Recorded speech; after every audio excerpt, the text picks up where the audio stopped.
Hello and welcome to the Wolfpacker Signing Day Show. My name is Ethan McDowell. I am your host, and I am joined, as I am every week, by Noah Fleischman. Today is a very special day. It is the day, to be honest, our site spends all year preparing for. It is early signing day. And man, Noah, what a great early signing day it was for NC State football. They went into the day with 23 commits committed for the 2024 class. All 23 of those commits signed, and they added a flip. That would be Keenan Jackson from Weddington High, dynamic 6'3" outside receiver. Really good player, someone the staff really valued and is very, very excited to add to the class here. So that was a big win, big signing day win, not to mention, who you're flipping them from, Noah. You're flipping them from UNC. So big moment for the Wolfpack there. And, now here we are. You're in a spot where you have, most of your class together, and you already have, an impressive transfer portal bunch, and you're certainly not done yet there. We'll tease that. But today's going to be all about signing day, all about the 2024 class. And Noah, I just wanted to get your initial thoughts. This is your first signing day with us. How do you think this all went? What was your experience like covering National Signing Day this morning? Yeah, it's relatively uneventful, other than, NC State didn't lose a commitment, through today, which I think is really big, showing that they can, keep everybody that was verbally committed. It's a good sign. They did flip, Keenan Jackson. I'm sure we'll talk about that as well. But overall, I think it went really well for NC State. 24 guys signed their names to the paper today, and 18 of them will show up in January. I think that's a big number, and it's going to, help keep the momentum that they have now rolling by the time they get to 2024. Yeah, and you mentioned momentum, and momentum is such a funny thing in recruiting where, that it just sometimes it takes the snowball to get rolling. And man, it's an avalanche right now for NC State. They are really on a tear in the recruiting sphere right now. They're doing some good stuff there. And we have the pleasure today. We have a stacked guest list today. It's pretty elite. Just so everyone knows the schedule for this episode. So it's going to be me and Noah talking for a few more minutes, but don't go anywhere because we have Jonathan Paylor, 4-star wide receiver signee, coming up. And then it's Duke Scott, Terrell Anderson, Cannon Lewis, Wyatt Wright, Charles Power. He's On3's director of scouting and rankings. So if you have any questions for Charles, you can drop those in the chat. Assad Brown, Justin Terrell, Christian Zachary, and then former editor of the Wolfpacker, Matt Carter. So it's going to be a packed show. It's really a different guest every 10 minutes from now until about 6:20. So it's really exciting, going to be a good show. And for those of you that don't know, we're both writers for the Wolfpacker.com. That's NC State's site on the On3 network. Right now, we have a signing day sale. It's only it's half off to join for a year of access. Really the best deal we pretty much run all year. So go check it out on the Wolfpacker.com. But before we welcome Jonathan Paylor to the show, I wanted to talk about Keenan Jackson, the huge news. It kind of, you kind of heard the rumblings last night, right? You heard the rumblings. Oh, yeah, there might be a flip here. You start asking around, and then Keenan Jackson decommits from UNC, and then you start to connect the dots there, right? No, and which is what a huge addition he is to this class. It was already, I'd say, a pretty excellent wide receiver class, and Keenan joining the class makes it elite. To be honest, I've seen him live in 2 games at this point, plus a 7-on-7 tournament, and he has really dominated every single time I've seen him play. Out of the 5 wide receiver signees, in terms of just solely off of the in-person opportunities I've gotten to watch, he's maybe the most impressive wide receiver I've seen in this class. So very, very excited to have him, come into Raleigh. He'll be here in January also, so he'll be getting right to work. And for those of you who watched the state championships in Carter Finley Stadium a couple weeks ago. Keenan dominated. He had 2 touchdowns in the 4A state championship for Weddington. And if you go and look at those highlights, they weren't just any touchdowns. They were some highlight reel plays. So he's someone that I know, like On three has him in like the 40s in North Carolina. Me personally, I have him way higher than that. I know, I think at least one recruiting service has him as a 4-star guy, and I think that's a lot closer. I think he should be a borderline 4-star level prospect, and he's a good player. He's going to be huge for this class. Noah, what was your just can be Keenan Jackson related? It can be to any of the other 23 signees. What was your biggest positive takeaway from the day? It might be Keenan Jackson. We talked to Dave Doran today about it, and he mentioned, when Keenan Jackson was at NC State for a 7-on-7 tournament, he looked at the coaches and said, we need to find a way to get him here. And turns out, day of signing day, they found a way to get him here. And, Dave Doran talked about how that may have played an impact, but also he played a state championship game at Carter Finley Stadium, a couple weeks ago. And he really thought that played a part. It might not do it, but, when you kind of envision yourself playing there and then you actually play there, it's a little bit different than just, walking on an empty field and thinking like, okay, I could play here, but actually playing a game there maybe makes people realize, this is a place for me. So I thought that was a cool note to see. And he's a good guy to bring in. Obviously, I think NC State, anytime they can flip a Carolina recruit, they'll do it. Yeah. And especially when it's a quality receiver like him. Absolutely. And yeah, you mentioned the playing in the state championship game playing a role. I talked to him today and he said it did. He said that when he ran out of that tunnel, it was just a certain type of feeling where he was like, I want this more than once every other year, like he would have been getting it at if he went to UNC. So, big opportunity for him. He's another tall receiver to add to that group of Terrell Anderson, Christian Zachary, and of course Keenan Jackson, where there's playing time available at the outside receiver spot, but now there's just a ton of competition. It is going to be really fascinating to see how that all works out, and just to see how who emerges in spring practice. I think it's going to be one of the most fascinating spring practices ever because I know you were writing up the list right before we got on this call. Is 18 of the 24 signees are enrolling in January. That's a trend that's been developing over the past couple of years here, where they're bringing in a lot of their signing class in January, and it pays dividends. You look at KC Concepcion; he comes in in January, emerges in spring practice, and he's starting day one, right? So, bringing in guys in January is huge. One notable guy that isn't is Jonathan Paler. We're going to talk to him in a few minutes, because he's actually going to be a 2-sport athlete at NC State. So he wanted to finish his high school track career. So that's what he'll be doing this winter and spring, but he'll be here in the summer. And he signed today. So don't worry, he is in the class officially. But yeah, Noah, you mentioned Dave Doran's press conference today. And we basically went through every position group. I think we talked about at least 20 of the commits with him. I thought it was the main thing that stood out to me was and we're going to talk to Duke Scott of later in the show. He said that if Duke Scott, who's a 3-star running back from Stockbridge, Georgia, he said if Duke Scott was on the team right now, he would have been getting carries earlier in the year when the running back room was banged up. I thought that was really cool. Coach Dorr was super willing to provide some really interesting insight. Noah, before we sort of get started with our guests here in a couple minutes, what were your kind of takeaways from sitting down for half an hour with Coach Dorn and just talking about the 2024 class?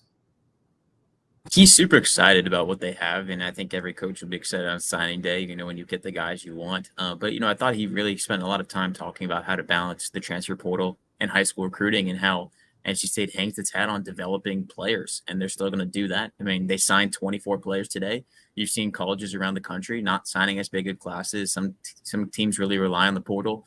He kind of views the portal as, a stopping, a little gap, right? If there's a gap between a position group where there's a senior and a freshman, well, you got to find a sophomore or junior to kind of mix in there. Other than that, they're going full on high school recruiting, and it's worked for NC State for, forever, and they're still sticking with it. And I think it works. And again, when you have this many guys signing in early period, I think it's a good sign. And he also talked about the junior college recruiting and how that's important. And he thinks that other programs around the country are kind of not doing it, right? When the portal's Yeah. right there, you don't have to go and find the junior college kids. So he looks at that as, you're getting quality players that, have earned a spot on a Power 5 team, and they've signed two today with Dante Daniels and Wyatt Wright, who I think I'm really excited to see both of them on the field next year. Yeah, I thought the JUCO point was interesting, and something he touched on last year as well. It's where they do feel like they've kind of recognized like a place that's, with the focus on the transfer portal, schools are going away from talking to the JUCO kids, and they were able to get Red Hibbler, day one contributor, instant impact guy. Bishop Fitzgerald, same thing. Comes in and makes a clear impact early. So yeah, I'm really excited about it. It's going to be cool to see him. The two JUCO guys making plays, and you talk about Wyatt. He's another guy we're going to talk to later in the show. But man, if you haven't watched his highlights, we'll watch some of them in the show. But man, he flies around the field. He makes a ton of plays, and fast guy, hard hitting linebacker who he's going to be really, really good in the Tony Gibson defense. And kind of going off of like the instant impact guys, Noah. Right before we turn over to our guests here, I want to get one instant impact guy. One guy you think could make an impact from game one of next year that signed today. I think I'll take the easy one and go with the guy that's about to come on in a few minutes with Jonathan Paylor. I mean, Dave Doeren talked about it a couple of times, how what they did with Kevin Concepcion this year is literally what he can do really well.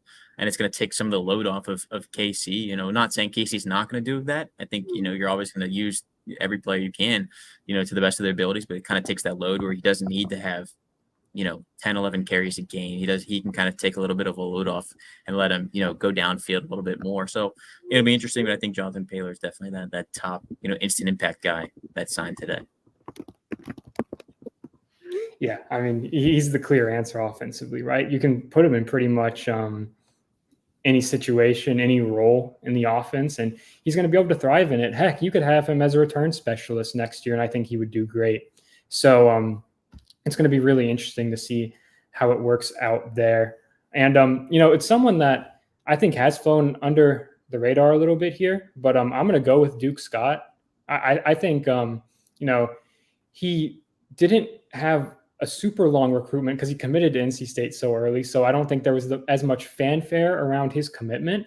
But man, Noah, he's a dang good player. He was basically scoring like 3 touchdowns per game for the back half of the season last year. So it was really impressive. And I was pretty blown away with his highlights this year. And he's not the biggest back, but it's really hard to catch him. I think he's going to be a really, really good player at NC State, and he was someone that he was super, super high on the Wolfpack's board here. So it's going to be interesting to see. We're just waiting on Jonathan Paylor here for he just texted me that he is going to be able to join the show shortly. But until he gets here, Noah, let's talk a little bit about the class ranking, because right now NC State's kind of on the verge of making history here. You look at it, and right now the class is ranked 29th in the country. I believe that is tied for Dave Doeren's highest ranked class. And rating wise, it is the highest rated class by a decent margin here. So, 5th in the ACC, it's just a very, very solid group. It's dropped down to 30th now, but, still, that is a great, great class. And yeah, very excited to see how they all do once they get to campus. And hold on, I'm trying to get Jonathan Paylor in the show here. But another interesting part of the commit list is it's 33% in-state. It's actually not as high as most classes under Dave Doeren have been. And he talked about that in the press conference today, about how it's kind of stretched farther, as it's gone on. And all right.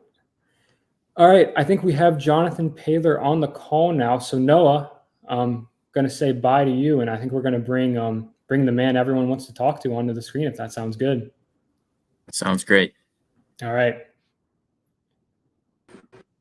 All right. Our next guest needs no introduction. He is the second highest ranked member of NC State's 2024 class. He's the number 155 player in the country, according to On3's industry rankings. He is an Under Armour All American. He racked up like over on 169 carries this year. He had, let's pull it up, 2,378 rushing yards and 30 touchdowns.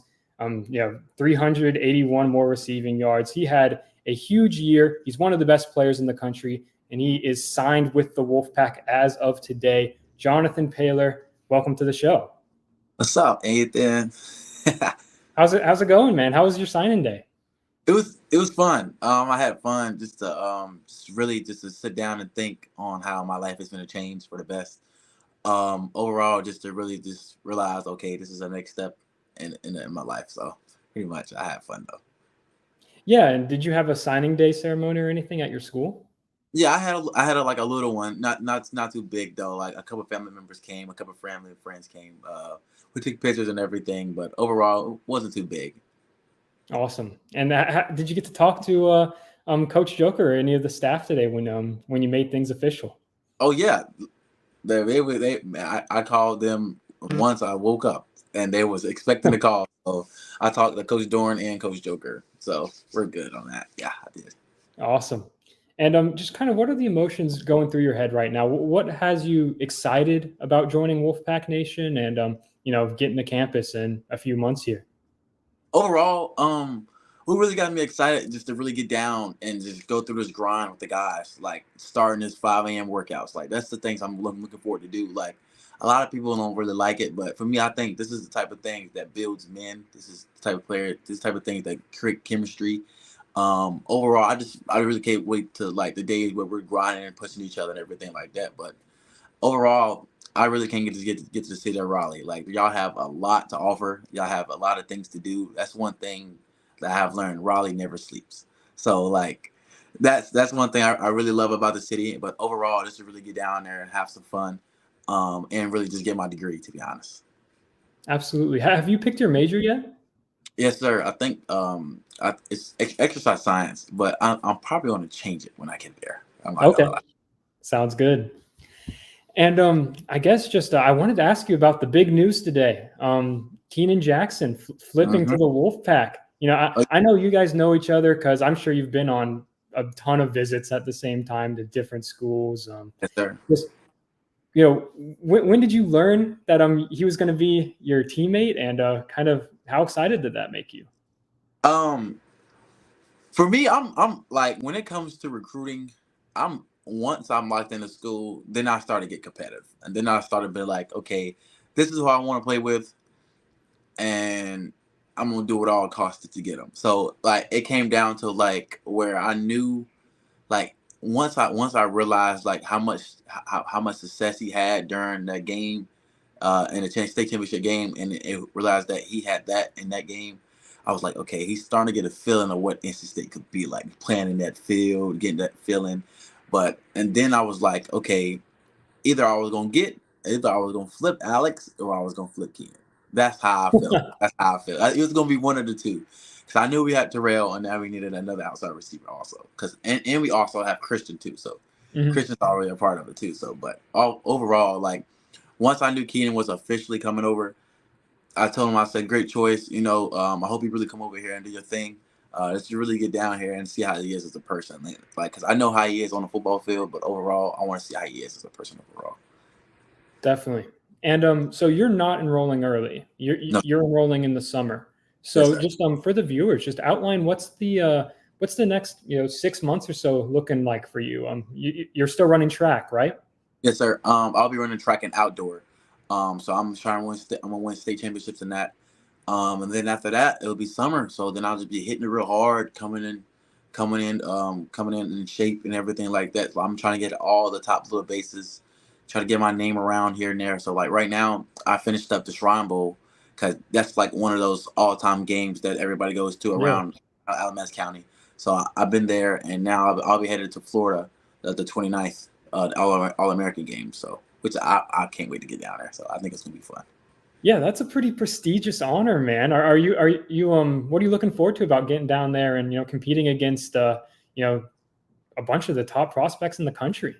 Oh yeah, for me, I'm gonna get down there, do a lot of smack talking. You know how that goes. Yeah, because I know a lot of those top guys are going to like probably rival schools in the ACC, school in the SEC. But overall, just really get down there, as you said, just get down there and to like just to network, compete, and see how these guys actually play. See if I can get a feeling of what type of coverage I'll be going against in college football. Overall, like that, because I know these coaches gonna put our real defense in front of us, and these guys can play. So really, just really get down there and showcase my talent before I head to state. Absolutely. And one question to wrap up here. I'm going to ask every commit that or signee at this point that comes on the show. One teammate. It can be another commit. It can be someone already on the Wolfpack. Who are you really looking forward to, hitting the field with, and getting to play with on Saturday? One or a couple. It can be a few.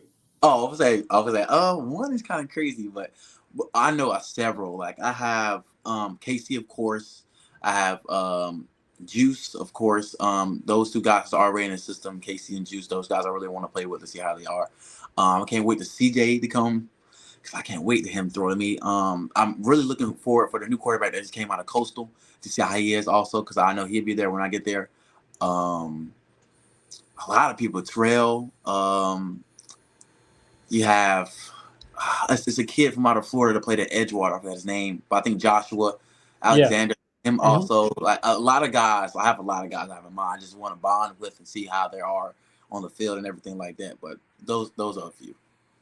Awesome. Well, Jonathan, I know the Wolfpack fans are excited to see you. They were very psyched to see your letter of intent come in this morning. And yeah, good luck with everything this winter and into track season. And looking forward to see you making plays next fall. Yes, sir. Appreciate you having me. All right. Have a good one. All right.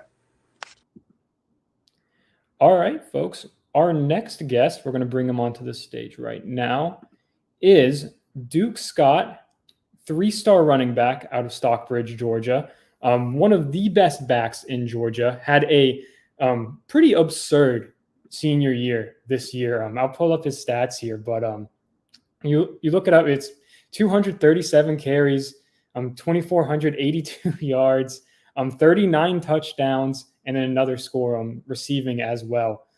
He is Stockbridge's all-time leader in career rushing yards and touchdowns.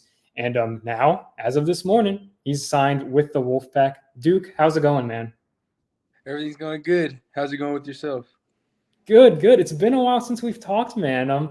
So last time we spoke, it was before you went on this kind of unreal run where you were scoring, I think it was 2 to 3 touchdowns per game, every single game, hitting 200 yards every week. I just want to hear about your senior year, man. How has it been? Oh, it's been great.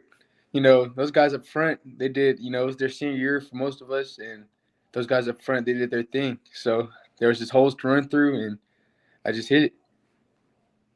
Yeah, and I know health is a big part of this year for you as well. You missed part of last season, didn't get to maybe do as much as you wanted to. This year, you were healthy and it showed on the field. Did it feel like you had something to prove when you were out there? Getting to play all 15 games or however many you played.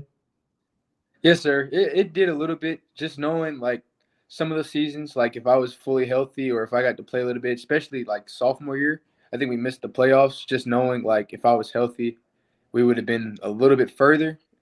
So it felt like a chip on my shoulder, and I tried to carry it and just use that to propel me to the next level. Absolutely. And you were one of the first commits in this class, and you've seen it grow into, one of the best classes in program history at this point. What has that experience been like? I'm sure you've been doing some recruiting as well. Just what has that experience been like to see this class grow into what it has become? Oh, it's great. Just knowing the guys that like are locked in and committed and like, just bought into the coaching staff and the program. It's just great to see overall. Absolutely. And what are you looking forward to about getting down to Raleigh in January? I'm looking forward to work. Just get acclimated quickly and try to perform the best I can. Get a spot. That's what I'm looking forward to. Just starting the next level and trying to progress my legacy. Absolutely. And what are you going to be focusing on? What does Duke Scott need to improve before next fall so you are ready to make an instant impact on the field? I would say the weakest part of my game right now is pass pro, but I think I've been strong with that. I've gotten strong with it throughout the season for high school and off season. Of course, working to get there. I've still been developing that, and that would be the main thing I would want to work on. And do you have any like personal goals for your freshman season? Do you have anything you want to accomplish team wise or personal wise for your first year in Raleigh? Personally, my main goal is just to not let the college life, like, I guess, overwhelm me. So the main thing would just be like acclimating to college and just getting used to it, get the feel of everything for right now. Of course, on the field, my main goal is just to get on the field and perform the best I can. So What's your connection like with Coach Goebel these days? I know him and the rest of the staff made you such a huge priority earlier in the cycle, and we've talked about that at length before. But just how has that relationship continued to grow and evolve as you've been one of the longest tenured commits in this class? it's still great. I talk to Coach Goebel at least once a day, and we just keep in touch. He asks me, like, he just checks up on me and all that good stuff, just making sure that we're just keeping a good relationship and building that up until I get on campus. Absolutely. And I don't know if you saw today, but we were just at Dave Doran's press conference, and he was talking about you and had some really great things to say. He even said that if you were on the roster this fall, you would probably be playing right now. So did you see that? And if so, what does that mean to you that the coach has that much faith in you, confidence in you before you've even stepped on campus? It feels great just knowing that, like, they believe in me and that I have a chance, and I just got to use that opportunity to develop and be the guy they're looking for. Absolutely. And Robert and I's offense is so unique. He uses players in so many different ways. From what you've seen, where do you see yourself kind of fitting into the offense? And what are you looking forward to about being a part of that scheme? I believe I can fit in just being a 3-down back, being versatile in any down, any situation. So that's really the main thing I'm looking forward to in the offense, and just trying to work my way in to get playing time somehow, some way. Awesome. And if you had to pick, because I saw, we logged your stats every single week, and you had some huge games this season. What is the game you are the most proud of from this year? I would definitely say our 4th-round matchup against Benedictine. Mm-hmm. It was just a lot of emotions with that game. They were the 2-time defending state champs. They knocked us out last year, and it was a rough game for us. They sent our seniors home. So just being out, like, able to come out and just punch them in the mouth how we did, it's just, I feel like it's a statement to the program that we have at Stockbridge and the team we had this year. Yeah, I saw they were in North Carolina to play a team in Charlotte earlier this year, and I saw them play, and it was a good defense, and you guys were able to have quite a bit of success against that unit. So Yes, that was pretty cool, and you got the chance to play in the Mercedes-Benz Superdome and get that whole experience in Atlanta. I know it didn't end the way you wanted it to, but that still had to be a memorable experience, right? Yes, sir, for sure. What was cool about that experience, getting to kind of play in the state championship game and stuff like that?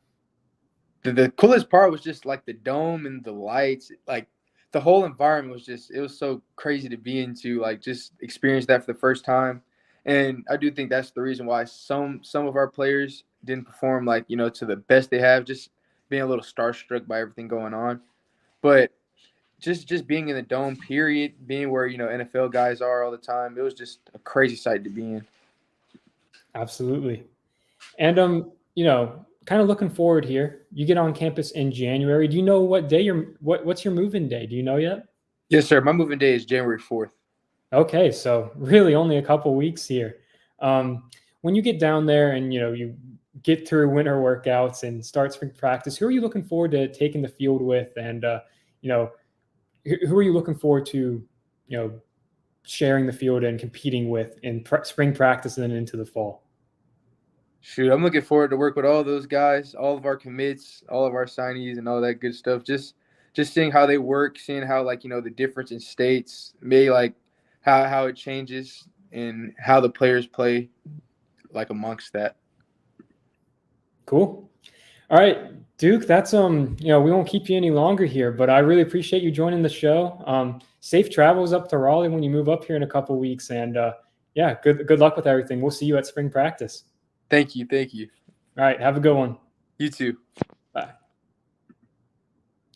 All right, folks, our next guest is, maybe he is the highest ranked commit in the class. He is a 4-star prospect out of Grimsley High School, offers from just about everybody, and we're going to bring him to the stage right now. Terrell Anderson, welcome to the show. Well, I appreciate it. How's it going? How was your signing day been? Good. Signing day was good. I enjoyed all the love that I got from the fans and stuff, but yeah, it was good, man. And, you got to experience that when you committed. Obviously, people were very excited about that. But it seemed like it was pretty much like the same reception when your letter of intent came in. It was like people were pretty psyched about it. What did that mean to you to see Wolfpack Nation get that excited about you joining the program? It means a lot because, if you really know me, I don't like being on camera for real. Like, I don't like doing interviews and stuff like that. So, like, all the media and stuff that they was putting out there, I was just like, I don't know. It was kind of weird, but I don't say no too much, but just seeing the fans turn up, because I did see them turn up. It was going crazy. My Instagram was going crazy. But yeah, that meant a lot though. I know how the fans get. Like on my other podcast, I forgot I was one from my school.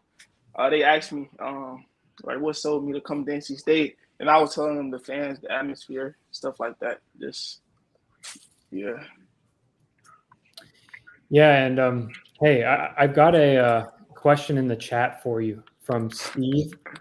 He wanted to ask if you and Casey are going to make a run at Torrey Holt stats. Oh yeah, I already told. That's crazy because I was texting Torrey Holt like 4 days ago. We were talking about that, and I told him I was going to do it. And, he just told me like good luck and stuff like that. But yeah, I feel like me and KC and the other guys, I feel like we can definitely come in. Well, not come in. He already there, but break records in the future. He already breaking records, but as far as me, I definitely feel like I can come in and break records in the future and help the team make it to the playoffs and stuff. So. And we've talked quite a bit about this wide receivers class, and you've talked about how important playing time is to you, and how you come to state, you're going to be able to make that instant impact if you come in. You're coming in with these 4 other freshmen in a pretty stacked class. What makes you excited about getting the team up with those guys and be a part of potentially the best receiver class in NC State history? I mean, it means a lot, honestly. Just knowing that we got that, like the liabilities that we have, or the options, the different weapons that we gonna have. KC in the slot, then we got 4? Yeah, 4. No, 5. 5 now. Yeah, we got 5 receivers, including JP. So, but we got 4. I think they're 4 outside. Just having all those big guys, I know NC State like size and the outside receiver, but the class we got coming in is a lot of big guys, so we'll be able to take deep shots and spread the field out and open up, mismatch and stuff like that. Yeah. And what was your reaction to seeing Keenan flip today?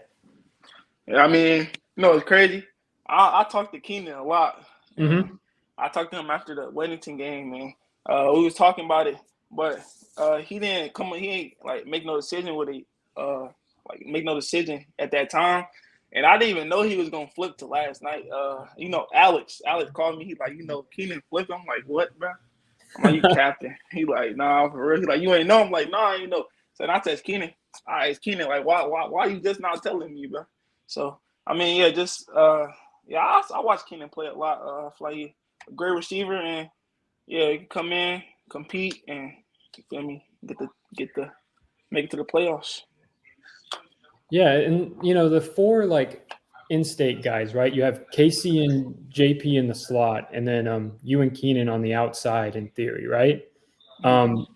How do your and Keenan's skill set complement Casey and Jonathan? That's going to lead to a successful offense. Yeah, I mean, just like the skills that we both have, me and Keenan, that's big body receivers, and then KC and JP in the slot. It really like messes with the defense. Whoever's guarding us, it creates a lot of mismatches in the defense. You can spread out the field, really do whatever, and it's really up to the defense. They really gonna have to pick their poison. If they want to, cover the deep shots or take the one-on-one, or just try their best. But yeah, I mean, it's gonna be exciting for sure.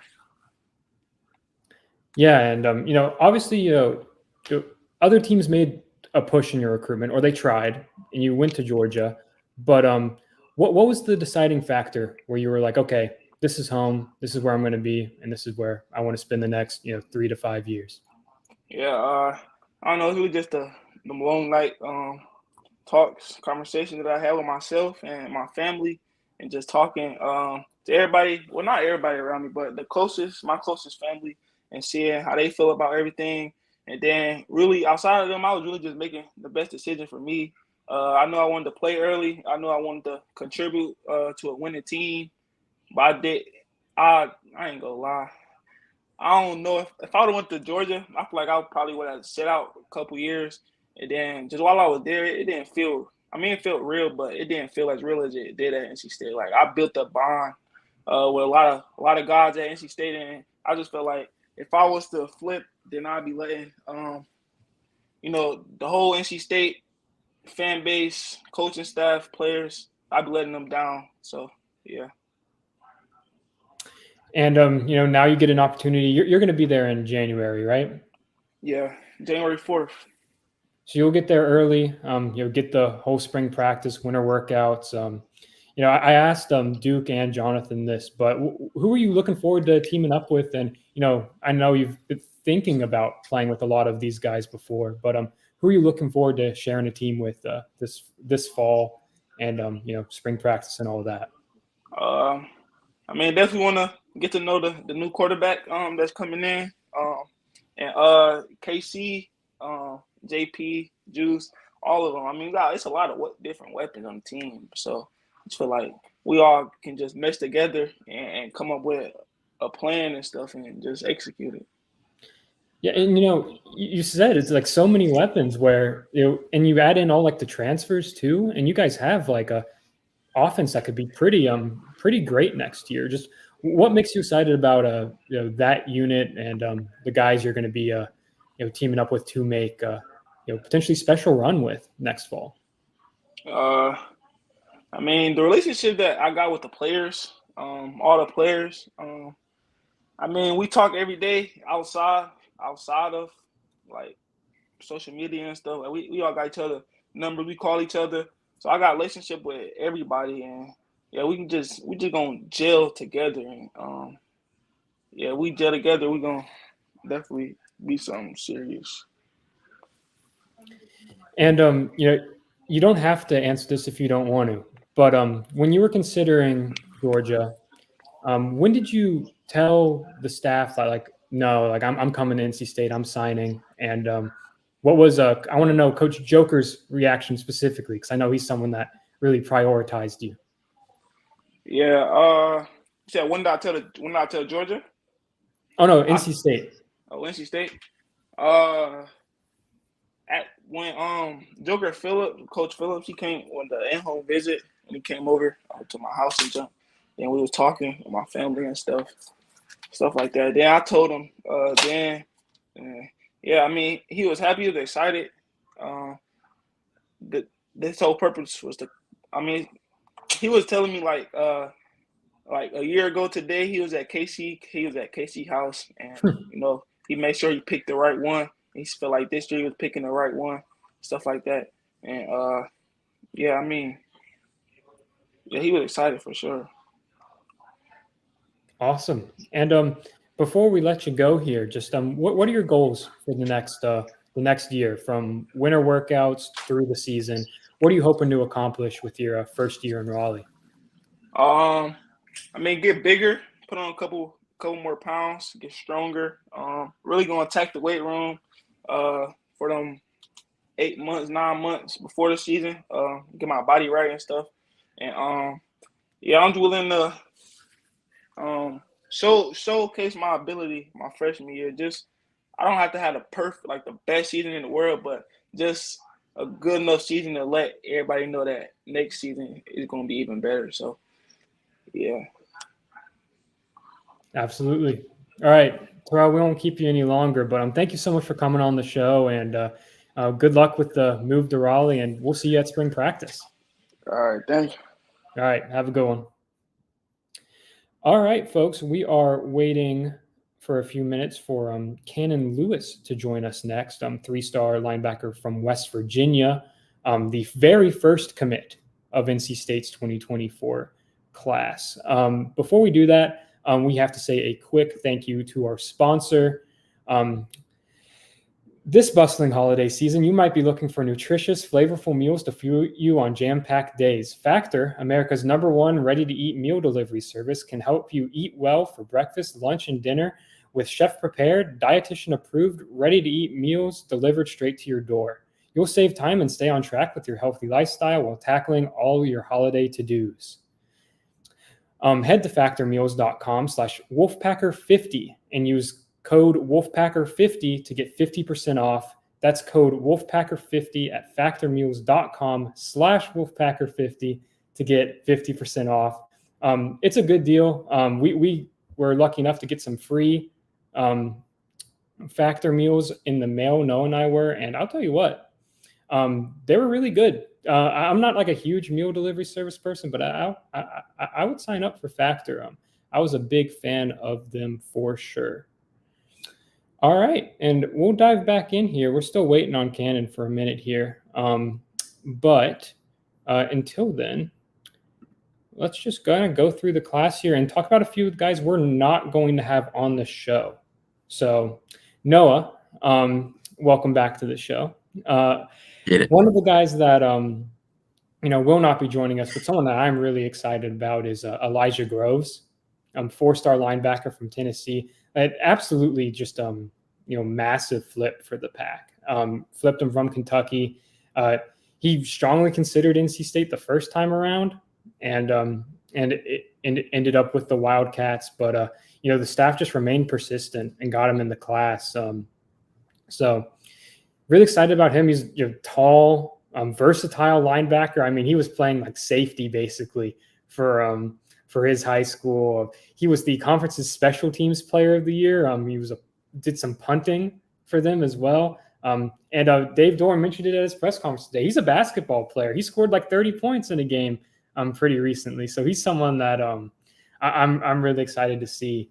Noah, when you're looking at the class right now, just is there anyone else that we're not going to have the full conversation with that you want to point out and mention as someone that you're really excited to see play?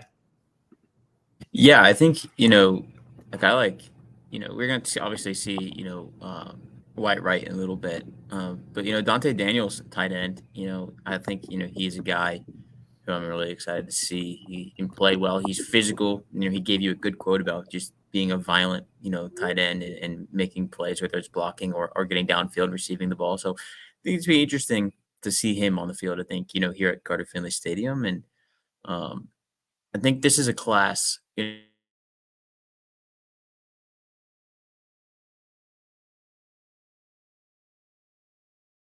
This year and next year, and I think that moving down the line, it's going to be really good. Yeah, I'm totally with you. And I don't know if we're going to get the chance to talk to Cannon, but we'll just keep going through the class list here because there's plenty of guys to talk about. We'll stay on the West Virginia theme and touch on a very, very promising offensive line prospect, Robbie Martin. He's someone that I think he might be my favorite offensive lineman in this class. I think he has a ton of potential as a guard center, someone that I'm kind of looking as, well, maybe this guy can be like the center of the future in Raleigh. So that's someone that I'm keeping a close eye on. He picked NC State over offers from West Virginia, Penn State, Virginia Tech. He had a really, really impressive offer list and decided to run with the pack. And he's someone that the staff's really high on, and he's going to be a really exciting player for sure. Noah, who's someone that we aren't talking enough about? Who's someone that obviously we just talked to the three guys on offense that they could all be playing as freshmen next year. Everyone knows who they are. They're exciting players. Who's someone that maybe is a little underrated in this class who we need to pay more attention to?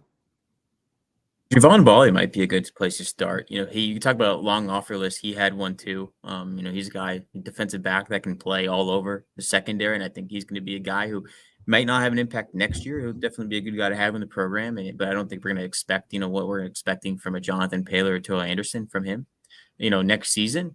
But I think he's a guy that's really, underrated. Not a lot of people talking about defensive players, in this class coming in.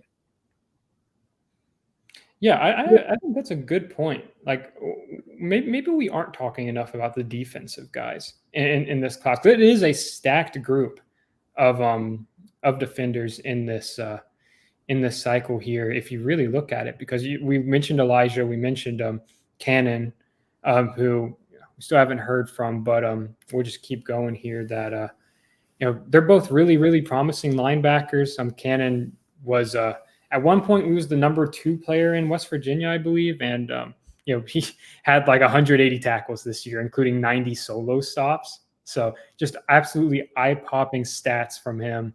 But, So he's the number 4 player currently on the industry rankings. And so he's number 4. So they've signed 2 of the top 4 players in the state of West Virginia between him and Robbie Barton, who's obviously the number 1 player in the state. Yeah, so you bring in them, and hey, that's the Tony Gibson connection paying off, right? Tony Gibson has such extensive experience in that area from his time at West Virginia. So, Cannon, especially going back to him, where we talked to him when he committed like more than a year ago, I guess, at this point, where he didn't see any reason to wait around. He wanted to play for Tony Gibson. And as long as Tony Gibson is in Raleigh, he was going to be in Raleigh. And there was just really no stress at all in his recruitment. It was very pretty straightforward. It was just he knew he came to camp, he earned an offer. It was his first Power 5 offer from the pack. And he wrapped up his recruitment. And he's someone that we saw him at the Alpha Wolf Showcase this summer. For those of you who don't know, it's just a big camp where it's one of the biggest official visit weekends of the summer, or unofficial visitor weekends, I should say, where they bring in a bunch of guys. They'll do a camp for about, half an hour, and then they all, it's just time to, spend time with the coaches, spend time with their potential teammates, other commits.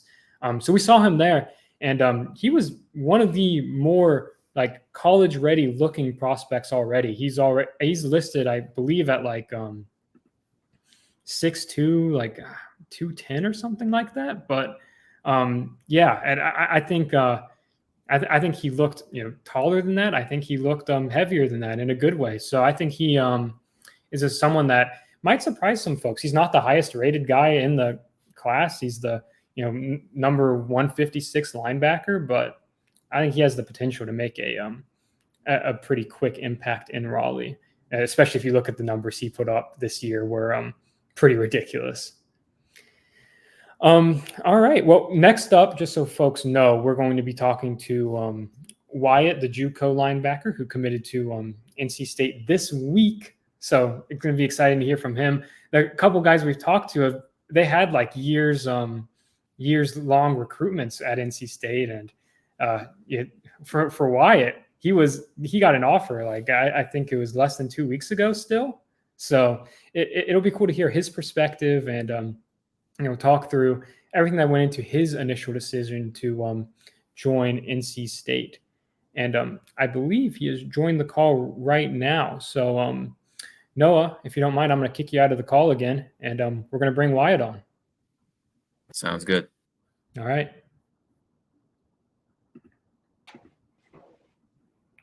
Wyatt, how's it going? Welcome to the Wolfpacker Show.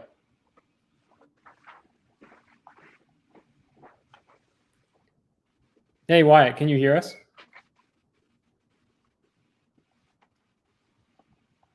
Hello?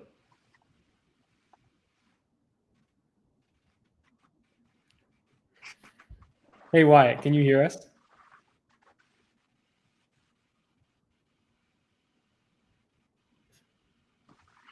All right, hold on. We're going to try bringing you out and bringing you back in here, see if that works.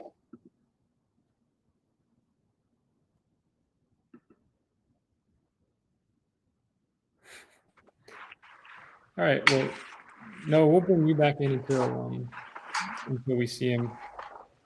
Wyatt, how's it going? Can you hear us at all? Hello? All I right, think he'll come back. It got better. The connection got better, so I think he'll come back. But I think Wyatt Wright is an interesting guy. We talk about his highlights and one clip that he has where he literally takes a guy's helmet off on his hit. But David Doran talked about the JUCO guys today, where they come from not really a luxurious environment, and they come in and kind of have a little bit more of a appreciation and things like that. And he likes recruiting them. So yeah, all right. Let's bring Wyatt back and see if we can hear him this time. Hello. Wyatt, how's it going? How you doing? You can hear me? Yeah, I can hear you. Can you hear me all right? Yes, sir. Yes, sir. I can hear you. Awesome. How's it going? How was your signing day? I was good. Good. It felt good. Real special. Most definitely. Awesome. Did you do anything to celebrate? Not really. I just ate. Went back to the room. I ate. Really. I had a workout right after. So. No time off, I guess. But ain't no off season. How are you feeling? Like you know where you're going to spend, your next couple years of college football. Just kind of what are the emotions going through your head right now? It's real special for me. Especially like the journey I've been on. Like these past 2 years. Just staying down. Grinding. It's big. To finally see that like all you did. It just wasn't for nothing. You earned something. You got a reward out of everything. So it definitely feels good. Yeah, absolutely. So what are you getting excited about? I know you'll be on campus pretty soon here. What are you getting excited about? Getting down to Raleigh and starting your Power 5 football career. Really, I just say just going out there. Just restarting everything. The process again. Meeting new people. Getting coached up by Coach Gibson. So I'm just ready. I'm just ready for the experience. I waited a long time to get here, so I'm just ready to start. Awesome. And, your recruitment was a quick one because, that's just how it works with the JUCO calendar. What was NC State able to do? What were they able to show you where you're like, okay, like I know I've only been here once. I've only been talking to these coaches for a few weeks, but I'm comfortable signing here and committing to the Wolfpack. NC State, they did come a little late, but instantly, they showed their interest in me. I was actually over there in PA, and Coach came to see me. He came out there, came to see me. Really told me the plan that he had for me. And I loved everything he heard. I could tell it was genuine. And, so leading up to the visit, there was good intention. And then when we finally went to the visit, just the hospitality, that they showed me and my family, I could just tell it was the right decision, the vibe that I got, the environment, everything, it was just right. Was there anything that surprised you about NC State or Raleigh or anything that you're a pleasant surprise that made it even more of a perfect spot for you? I seen a couple stadiums, in my life, in a couple facilities in my life, but when I stepped into NC State, it was just crazy. You just walk in and there you got these big lights, you got everything popping up at you, so it definitely catches your eye. Yeah, I have a question here from the chat from Steve. He wants to know if seeing Peyton Wilson, rack up all the linebacker of the year awards, the defensive player of the year awards, did that play a role in your recruitment at all? Most definitely. Because the biggest thing for me is development. In this whole choosing a school. you know. So when you look at Peyton Wilson, you know, getting all these awards, you know, that's development. You know, that just goes to show the production of the coaches, you know, everyone, you know, so it definitely plays a part. Definitely. And so you're going to be there in January. What are you looking forward to working on? What are you looking forward to improving before you guys put on the pads for spring practice in a few months? You know, really just gaining bonds, you know, with the teammates, you know, really just getting to know everybody, you know, really gaining the respect of everybody. You know, definitely want to come out and lead, you know, from the jump. So really have to throw yourself out there for the scene. Yeah, you talk about leading from like the very start of your career at NC State. You know, it is a room where they're losing two of their starters. Do you see that as like, are you excited about the opportunity to come in and compete for playing time immediately? Oh yes, sir. I definitely love competition, you know. But yes, sir. I definitely want to come out and be a leader. You know, it definitely is a big opportunity. You know, just coming in and just being a leader off rip. You know, but that would show something in the end. You know, that I could just come in there and be a leader. You know, lead the team, lead the defense. And I wanted to ask about one play in particular from your season. It's a viral one. I'm sure you know which one I'm talking about. It's where you hit the guy coming across the middle, and it was just this huge highlight play that got circulated around social media after you committed. It made Wolfpack fans very excited. What happened on that play? And is that something you've done before? Or was that like a whoa? Like, I didn't know I could do that kind of moment. Nah, that's me. Here, we'll pull it up here.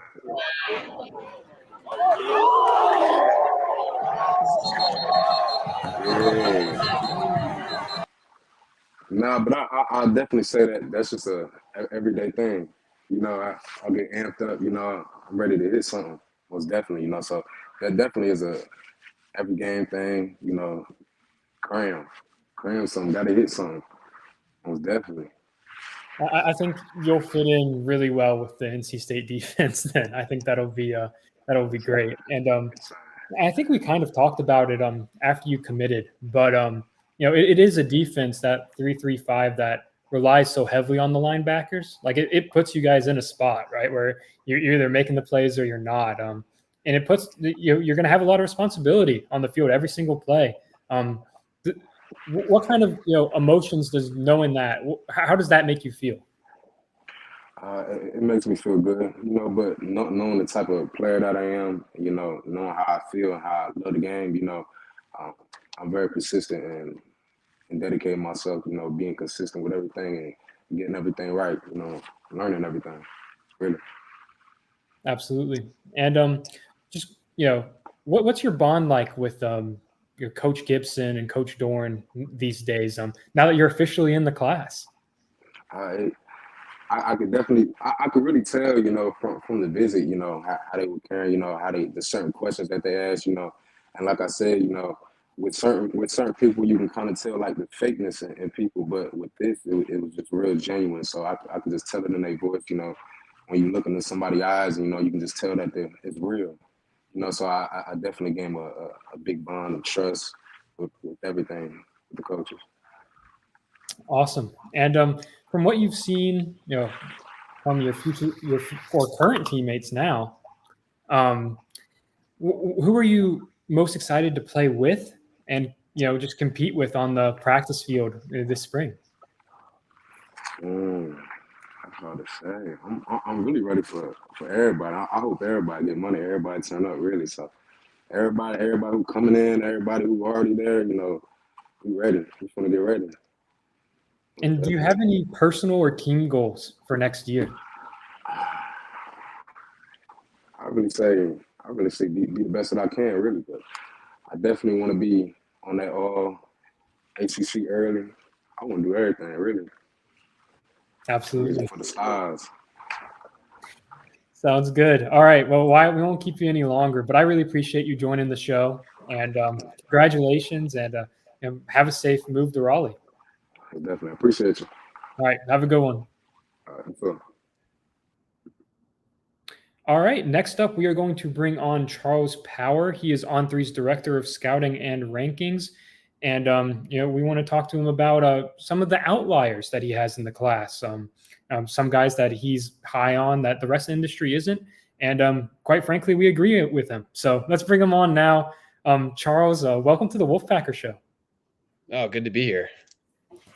How has signing day been for you? I know it's probably one of the busiest days of the years for y'all. Yeah, it's pretty busy. Following things from a national level is a little different because we're there's just it just doesn't stop. I know a lot of these schools can kind of get their signees in nowadays. Like some of them are done by noon. So for us, we're still monitoring stuff now. We have several 5-stars who haven't signed yet. Maybe some potential drama down the line, but yeah, it's definitely busy, but a lot of fun as well. Awesome. Well, we wanted to have you on, and we really appreciate you taking the time out of your day to come on. But the first guy I wanted to ask about is Terrell Anderson. Someone that I think the other recruiting sites are starting to catch up, but you were early on having him as like a top 100 guy when the other services had him as like a 3-star recruit. What did you see out of him early that had you projecting him in the top 100? Yeah, I think for starters, he had a really strong junior season. As an outside receiver, I really like the skill set. I thought he had like a lot of translatable skills with his ability to run routes, good length, ball skills. I also really liked what he did in the return game. He's a kind of a taller outside receiver, but could really make plays as a kick returner. And I thought that just kind of spoke to his playmaking ability and just getting the ball in his hands. So I think, for me, the name of the game when you're evaluating receivers is just their versatility, ability to make plays kind of in different ways. And when I watched Terrell Anderson, I could see a guy who could win in a lot of different phases. Dynamic, after the catch, I think he runs well, and then can make plays at the catch point as well. So I think he's got a nice, like, versatile skill set. I tend to look at receiver as like a true like skill position, and I think his skill and just athletic ability stood out. And it is a loaded receiver class nationally. So I think even being in that like top 100 conversation in 2024 for a lot of other cycles, those guys might be higher. So he's a guy who I think we continue to be very high on. I think he's a great kid for NC State, and you could see like the schools that were coming after him down the stretch, like Georgia tried to flip him, and there's several. So I think that speaks to his talent, and I think he's one that Wolfpack fans should be very excited about. Awesome. And you talked about receivers, and I wanted to ask about Casey Concepcion, because he's someone I know you followed really closely because he was heavily fixtured on all the like midseason, all true freshman teams and all of that stuff. But I wanted to ask from an evaluator's standpoint, when you're going through a class and you're trying to project who could have a KC level of impact, what do you look for out of a high school receiver? Yeah, I think it's tough to. It's a little tough to pin down. I think if we all knew that, like, it would be great. But it's a little tough to pin down. But I think some of it is just your overall skill level, route running, just polish. With a guy like Concepcion, it was a little harder to see because he just didn't get quite that many touches, as a senior at Chambers. But generally speaking, I think guys who produce at a high level tend to come in to college just with a confidence and skill level that they can point to an instant impact.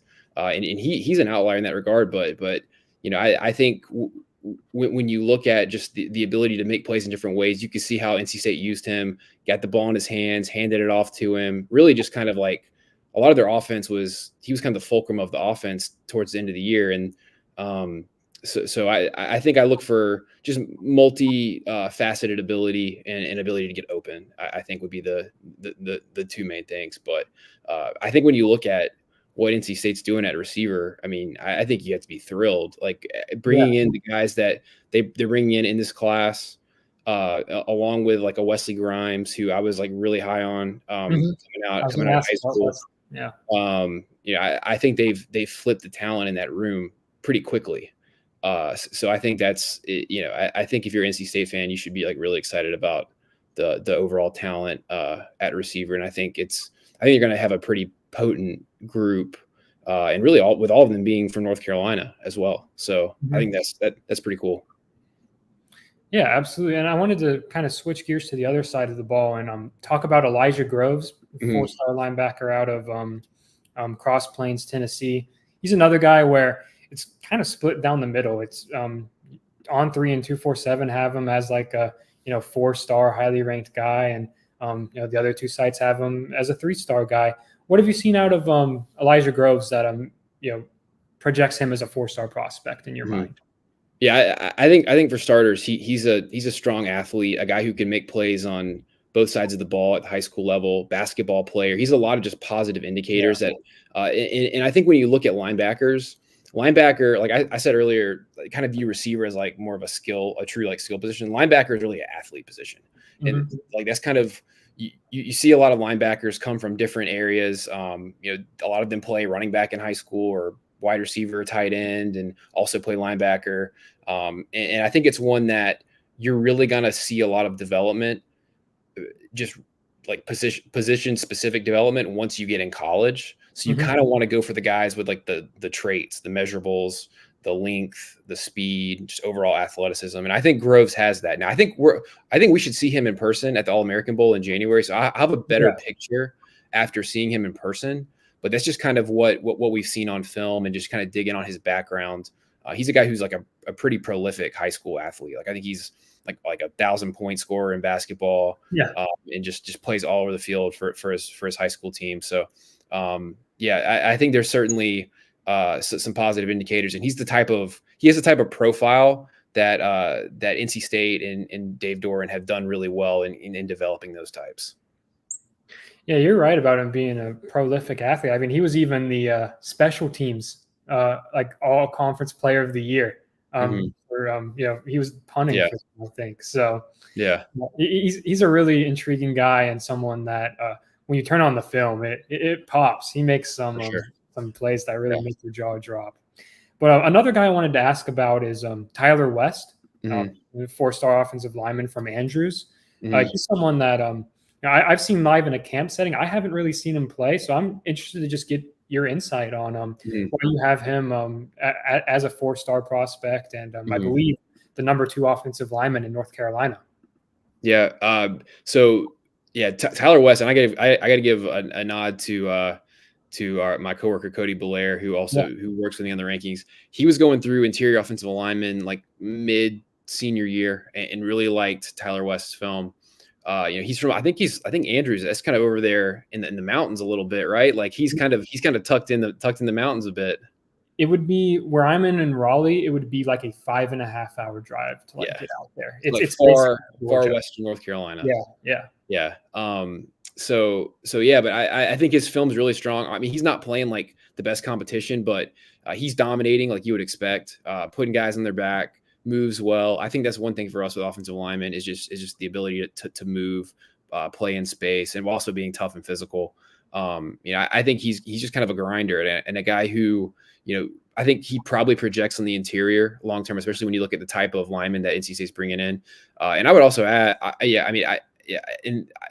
just to finish up on him, I would say that he, I think he's a guy who could maybe play center, guard, just good versatility, and just the film, frankly, is pretty strong.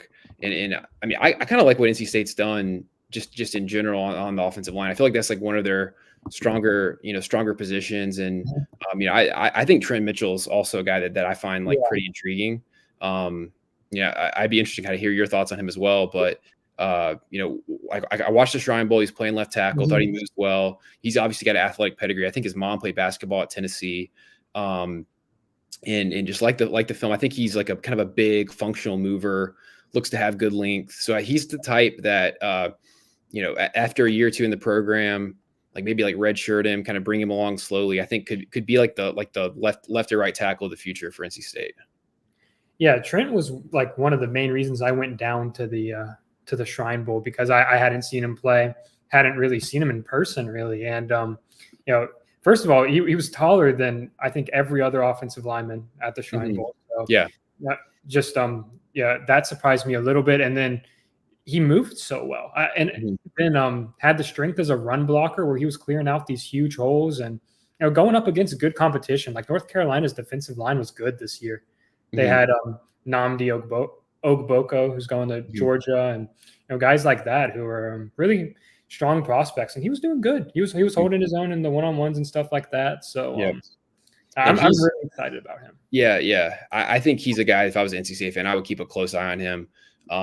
In the next couple of years. But he's a guy, like, he's an 89 for us. He's like we're kind of right on that cusp of 4-star status. I'm sure he's one that we'll look at, going into the final rankings as a potential 4-star.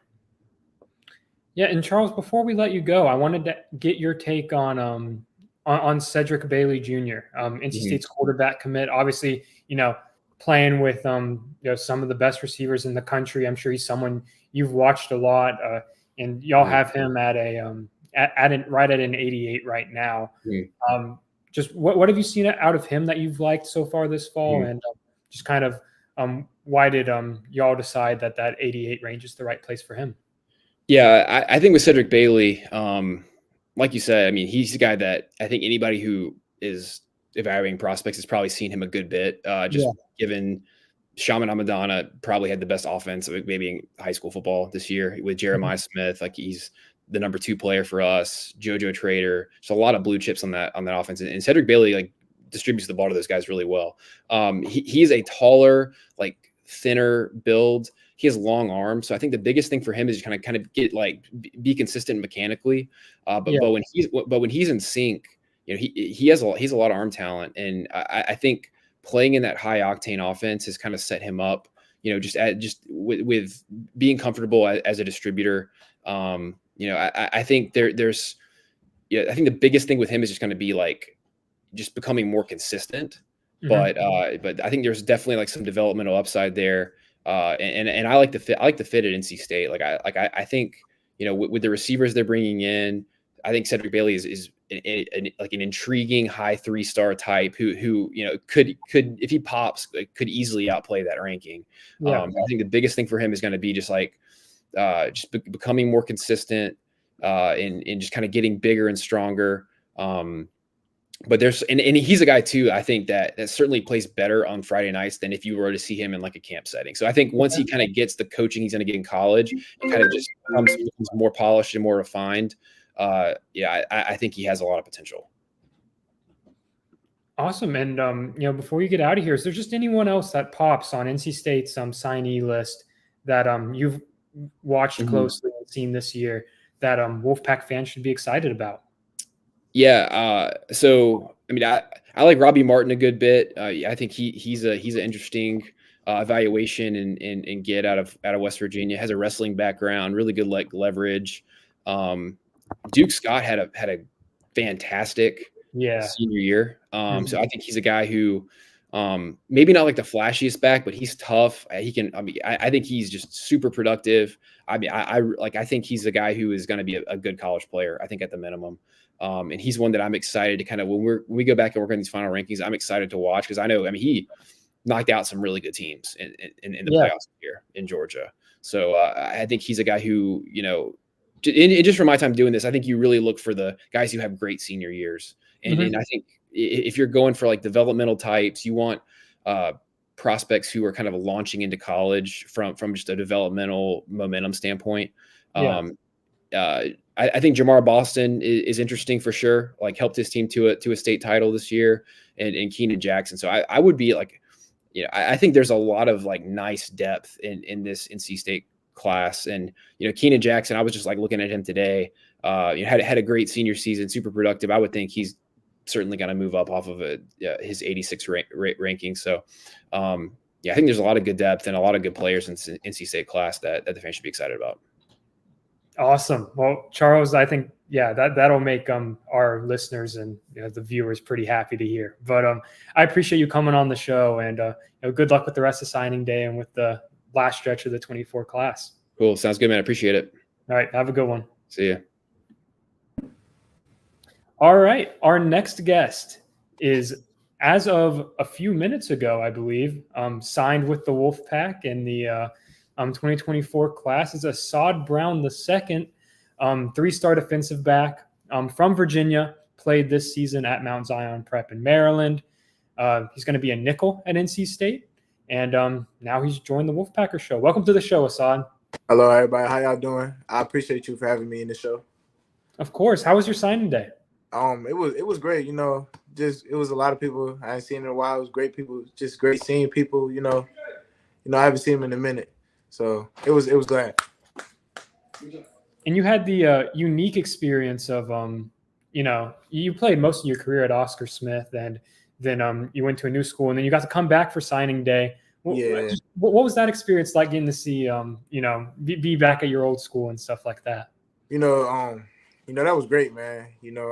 Because it helped me out a lot. Because I live in Virginia, so Smith around the corner. It was going to be hard just going back to Mount Zion and do all that. But I'm just glad. I'm glad that the Smith coaches, Smith staff, everybody just let me come back in and because like they said today, it was family. We family. So yeah, appreciate that for the Smith staff.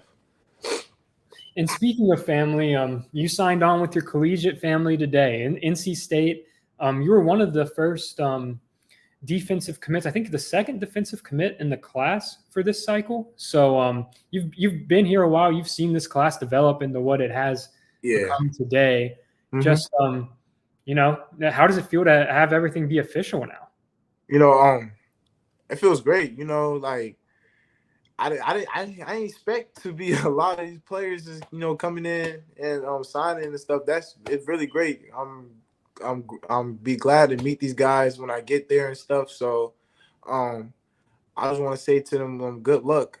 I'm just ready to go in and play for NC State. I'm just ready for the next level, and I think they're ready too. So.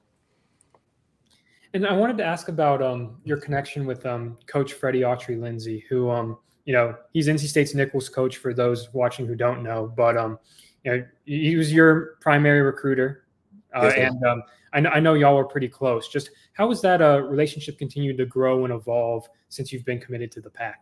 That relationship is good. He's been recruiting me since I was in ninth grade, since I was a freshman, and never stopped then. That relationship we built, it's never unbreakable. So Coach Freddie is my dog, man. He's a great coach.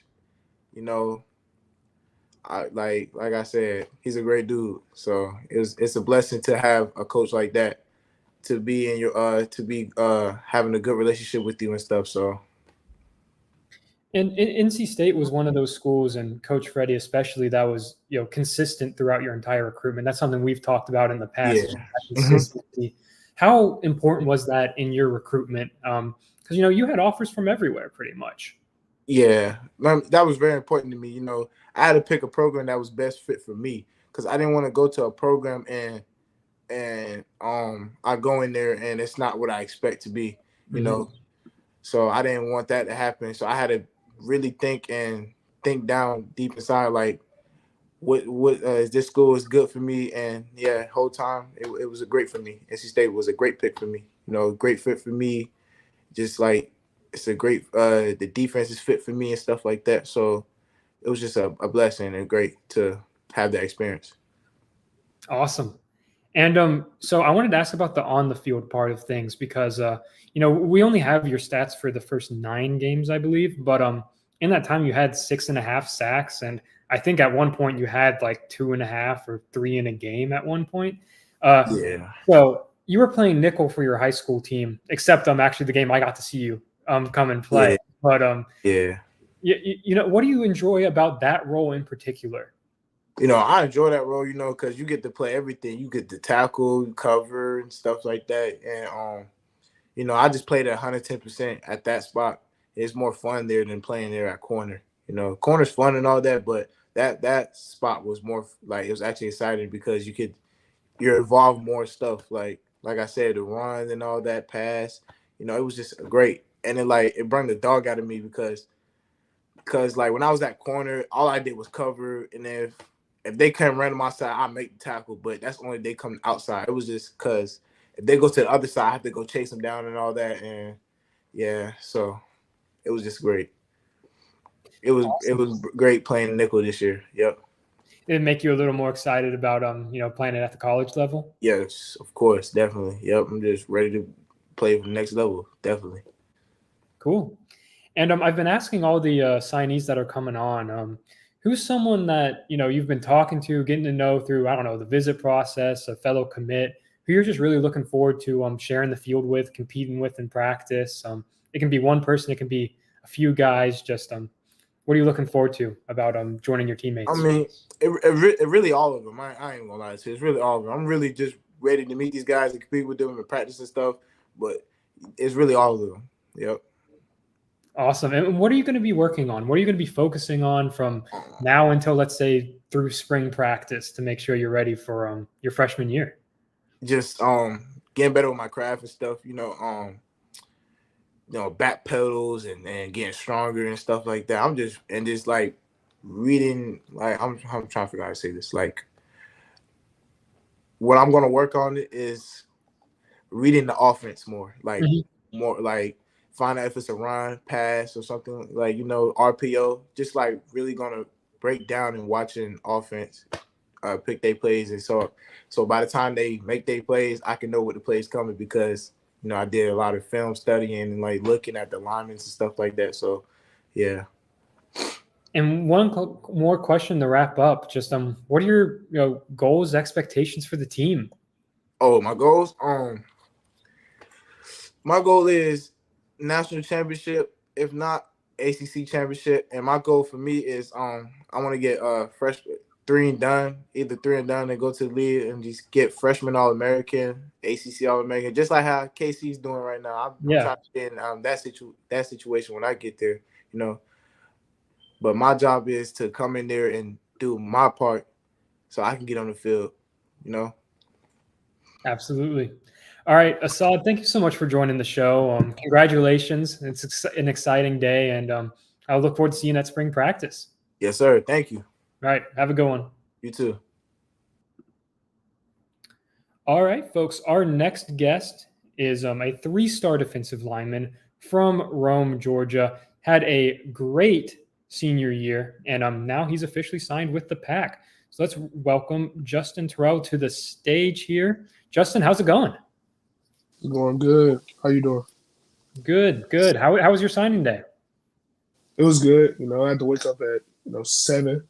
It's my birthday too, so I thought I'd get a little sleep in, but I just go ahead and wake up, get it done, get it out the way, join the Pack. So yeah. Yeah, happy birthday. Appreciate it. A lot of celebration on all combined in one day for you. Yeah. But I guess just kind of what are the emotions going through your head? Like it's official now. You're officially going to NC State. Just how are you feeling? Feeling good. I can finally put the whole recruiting business behind me now since I'm already with the team because it was getting a little stressful.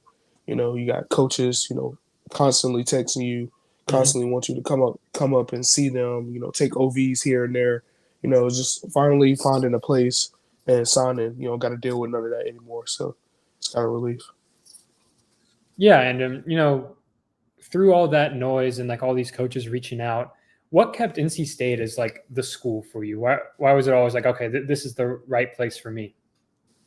The connections I had with the people, with the coaches. It was always the coaches, the connection I had with Coach Walls and Coach Doran, like the way that they act, they act just like my high school coaches. So I always found it I could fit in easily there. Also, the town's great. The people, everybody down there is just amazing. So, yeah. Awesome. And how many times did you get to come up in the fall? Did you get to come up for any game days? I came to 2 games. Actually, no, I only came to 1 game. I tried to come to one of the other games, but it was I had just lost in the third round, Mhm. and I wasn't feeling good to get up and get on the road to drive. So Yeah. we ended up not coming. But I only went to one of it. It was a away game too, so but I still went supported. Yeah. Cool. And just I guess, what are you most looking forward to about joining NC State's defensive line room? I'm just really excited to work with Coach Walls. I feel like he can help me develop me to be able to go to the next level. I've seen a lot of people that he put into to the big leagues, and that's where I'm trying to be at. And are you planning on enrolling early? I'm gonna roll in the summertime. Okay, cool. So what is like the next I don't know, 6 months or however long until you're on campus look like for you? You playing any other sports or anything, or is it just all getting ready for next football season? So I'm doing track and I'm also doing baseball. So I'm doing baseball and doing track, and they're in the same season. So I'm doing both of those at the same time. Also, working out every day with my current, bodybuilder coach at my school, and just getting stronger every day and just helping me through all these sports and get me ready for summertime. Definitely. And what do you think you improved the most as throughout your senior football season that's put you in a position where you're going to be able to come in and be like a potential instant impact guy? Being more aggressive. I will always be. Coaches say I always come off the ball hard and everything, but I wouldn't be aggressive with certain things that I would do. So basically this whole senior season, like after maybe third game, he was like, just be more violent, do this and that, and make more plays. And the more I start listening, the more I start getting better at it and making more plays and being an impact player on my team. And what are you focused on working on right now as you start to get prepared to make that jump to the college level? I think just locking in mentally. I think it's gonna really take a toll on certain college kids when they go in. You're away from home. You're with new people, new coach staff. So you really just gotta. I'm just gonna want to lock myself into for that. So yeah. Cool. And I've been asking all the signees this, but is there anyone that off the top of your head that you've gotten to know through the recruiting process that you're really looking forward to sharing the field with, getting to know better, and competing against in practice and stuff? Ready to go against Trent. Good old lineman. Ready to go against him. Ready to go. Play alongside. Watch Christian go crazy. On the field. Play with Elijah. Aside. Play with all them. I'm ready. Ready. Chase Bond. Ready to play with him too. So, we Josh, all them. I'm ready. Just the whole team basically. Yeah, I feel like the whole defensive line class here is kind of underrated. I don't think people are I don't think the y'all all have good offer lists, but the ratings don't match it. Do you feel like you guys are kind of slept on as a unit? And how is that gonna does that motivate you going into college? Yeah, I'll be seeing other people because we go out where I'm at, we go against a lot of big time defensive people, big time offensive people, and when I see them, my O line, they strap them down. They don't get no tackles, no sacks, and I'm out there. I can do that against them. It's just they have bad technique. I feel like us as a unit, we got better technique than half of the people that 5 stars or 4 stars. So I don't know. It's just something that I've always been at the bottom basically. But I'm still I consider myself as a good defensive lineman, sometimes better than others that's ranked higher than me. But I can just show them. Definitely, and I know you played an active recruiting role in this class. You committed in the summer, and then it's really come together. This has turned into a pretty special group of prospects. What was your reaction to seeing Keenan Jackson today flip from UNC to NC State? Man, I had no idea it was happening. I was because I remember talking to him. They were trying to get me to come to UNC. I used to talk to him, got him added on everything, but I always thought that he would stay with UNC. So when when he posted that he was decommitting, I was like, wait a minute, it's a little too close. I said he might be coming to join us. And then I seen I think Jonathan, I think he reposted it. I'm like, oh man, he about to come to NC State. I'm like, oh yeah, it's over with. This is over with. But yeah, it was pretty cool when I seen it. And yeah, I know for you personally, like you took an official to tennis to UNC, and you had plenty of other Power 5 scholarships. What made NC State like stand out from those schools and truly separate itself? I was looking at mostly like what type of school is this? What type of school it is, and what can it do for me in the future to get me where I want to be. And that's my goal is to potentially get into the NFL, be drafted. So I started looking at everybody else like, okay, this team's mostly offense. This team runs this type of defense. They do this and that. But NC State kind of they run a 3-4, and we run 3-4. We run a 4-3. But I'm used to seeing a 3-4 most of the time. So and their defense is really good. So and Coach Walls is good at putting defensive linemen in the league. So when I seen all this and putting the stats together, I'm like, NC State is the best fit for me. Awesome. And I guess just do you have any like message for NC State fans, folks who maybe haven't seen you play, haven't seen your highlights? What are they getting out of in Justin as a person and a player when you arrive in Raleigh this summer? When you see me, you're gonna get a kind-hearted soul. Very polite. See me in public. But when you see me on the field, very aggressive. I'm a storm. Can't stop me. So yeah, simple as that. Awesome. All right, Justin, I won't keep you any longer, but I really appreciate your time and happy birthday. Enjoy the day. Of course, thank you. All right, have a good one. You too. Bye. All right, folks, we are almost towards the tail end of our show here. We have 2 guests remaining, and we're going to bring our next guest up right now is 3-star wide receiver signee Christian Zachary, fresh off of a explosive performance in the Shrine Bowl. Christian, how's it going? It's going pretty good. How are you? I'm doing well. How was your signing day? It was pretty good. Had a lot of family come down, celebrate. It was pretty fun. Awesome. Glad to hear it. How are you feeling? What are the emotions right now that it's official? Like 100% where you're gonna go to college. I'm just ready to get there and get to work. That's all. Just ready to hit the road going. Definitely. And did you get to talk much with the coaches today? After things, you made things official? No, not really. This morning I did talk to Coach Joker though. I talked to Coach Joker as I was signing electronically. As I was doing that, I was talking to Coach Joker. So I got to speak to him this morning. Awesome. Well, what's the connection like between you two these days? That's great, man. He's like Coach Joker is great. He's a great guy, funny guy. He's somebody you would love to be around. He brings the best out of everyone that's around him. Awesome. And what makes you the most excited right now? What makes you excited about getting to Raleigh soon and starting your college career? Getting to work with all the new resources I'm gonna have. I'm basically gonna have somebody just waiting on me to say, hey, let's go to the field, let's get some work in.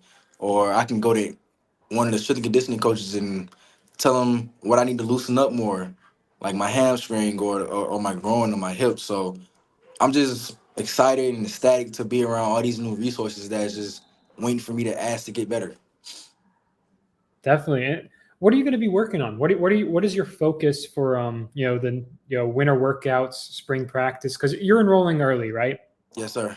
So you'll be there in January. What's your goal for that? That first 6 months on campus before your freshman season. Definitely getting way more loose. I feel like that's holding me back, holding my speed back a little bit, loosening up my legs, my hips, my hamstrings, my groins, my quads, and just to get more explosive, become explosive off the line, more explosive attacking the ball, things of that nature.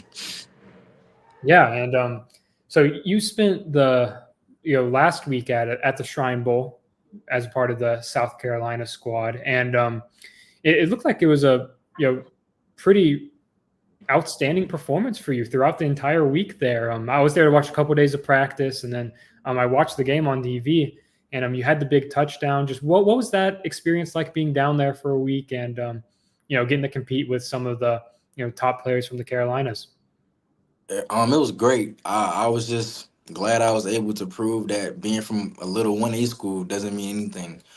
I still have the talent. I still have the mindset just to kill anybody that's in my way. And I felt like I was able to prove that last week. So it was a great experience. It was really my first time being on a competitive team, a team that was just driven and ready to win. I was surrounded by a great group of players that had one goal in mind, and that was just to win. And was it gratifying at all to go up against those other Power 5 defensive backs and still have a lot of success? Just how did that make you feel? I just knew I had it in me. I mean, Yeah. it's what I've been working for. It's what I've been working towards. It just goes to show all those days of hard work. It wasn't for nothing. I mean, I knew I belonged. Other people may not have known that, but I'm pretty sure after that game, they could see pretty clear that this is where I belong. Absolutely. And I guess I'm going to ask you to do a little self-scouting here. How would you describe your strengths on the football field? What do you think you do extremely well? My speed at my size. I feel like I have pretty good speed at my size. I still be beating corners, and I can go attack the ball. So being fast and being able to attack the ball is just a very big, deep threat that I can just provide at NC State, and I see that's kind of what we need and what they're looking for, and I just can't wait to bring that to the table. Cool. And obviously, when you visited NC State for the first time, you were committed elsewhere, and you came back to campus again, and ended up deciding to go to NC State. At what point did you know, okay, this isn't just a school I'm visiting; this is a school I want to call home? It kind of hit me the first visit, but I was still on UVA. I still after my first visit to NC State, I still had in my mind that I was going to UVA. Mhm. But it was until I went on my official visit and I just got to be in the game atmosphere of NC State. The guys before the game, you could just feel it, like they're hungry. They want to win. Um, and the atmosphere after the game, even though they lost, I seen guys shedding tears. Like that meant a lot because that tells me how much the game really means to them. And I just want to surround myself in an atmosphere like that, like just a group of guys that wants it. Absolutely. And now you've been committed for a little while now. Just how has that experience been? Just being a part of the class, maybe doing a little bit of recruiting for the pack, and assembling what has turned into a pretty awesome class. It's been great. It's been great, especially being able to bond with some of them last week, like me and Tank. It was great. It was great, definitely. And I wanted to ask about Keenan Jackson flipping the day, because I talked to him earlier, and he said y'all knew each other from like middle school, like 7-on-7 tournaments. When did you find out he was flipping, and what was kind of your reaction to that? I found out when he did it. I seen him post on Instagram. I was like, wow, that was very unexpected. I did not see that coming at all. But yeah, me and Keenan, we used to go at it. We was really rivals in 7-on-7. He played for the Carolina Stars. I played for the 7-on-7 Outlaws. So yeah, that was pretty crazy. Now I know NC State fans and coaches is excited to have him because he's also a phenomenal player. I've played against him, so yeah, I've seen what he can do. He's a great player. Yeah, how excited are you to kind of team up with all of these guys? Because this wide receiver class, it's 5 pretty elite guys that are going to come in and all compete to make that instant impact. I can't wait. I can't wait. I've never been anywhere other than last week. I've never been anywhere where I really had to compete for my spot, and I just can't wait because I just know it's gonna be an amazing atmosphere. Like everybody's just hungry and they're just ready to go at it. It's very exciting to know that I'm about to be a part of that for the next 4 years of my life. Definitely. Do you know when you're headed down to Raleigh yet? Yes, sir. I'm heading down actually on my birthday, January 4th. Awesome. That's exciting. And when you've been there in the past and you've gone to NC State, I guess a few times now, right? Because you went up for a game day after you committed or two, right? Yes, sir. Is there anything about the school that surprised you in a good way? Any pleasant surprises that made you, happy with your decision to come to join the Wolfpack? The biggest surprise was definitely the fans and the atmosphere of the game. Goodness, those fans are something else, and I start to love them. Like it's just amazing how much they're into the game, into the players, how much they appreciate the players. It's just a great feeling. Me just being a commit, I was getting a lot of love from the fans, a lot of love. So it was great. That's really one of the biggest things that stood out to me after I committed, going to the games. It was pretty good. Awesome. And one more question to wrap up. What are your personal goals for yourself and the team for your freshman season? Glad you asked that. My personal goal. I got two main goals. Um, my first one is to make the traveling team. That's my first goal.